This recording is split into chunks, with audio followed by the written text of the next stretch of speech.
Military planners learned from the mistakes of the 1813 marches, and they began making preparations for marches to defend against a certain future attack by the British.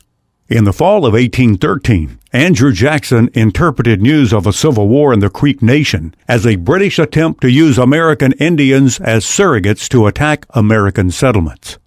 Troops were again mustered for a campaign against the Red Stick faction of the Creek Indians in Alabama. Portions of the Natchez Trace were used as a transportation and supply route for both U.S. Army soldiers and volunteer militiamen throughout the campaigns. On Colonel Coffee's southward march, he detoured to the Natchez Trace to recruit Chickasaw and Choctaw men to help defend against an anticipated attack by the superior force of the British Army.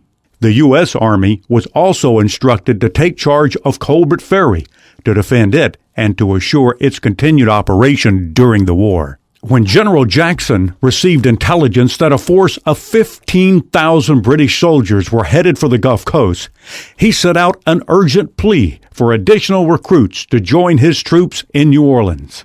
5,000 men from Kentucky and Tennessee were instructed to march south on the Natchez Trace, if necessary, to be available to move quickly depending upon where the British landed. Remembering the difficulty of supplying soldiers on the Trace, General William Carroll ordered many of the men to travel by river, but detachments under Colonel Dyer marched toward New Orleans.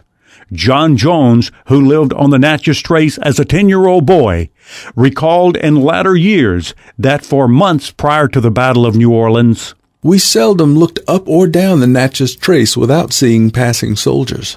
Those detachments arrived at Jackson's headquarters just in time to aid in the defense in the Battle of New Orleans.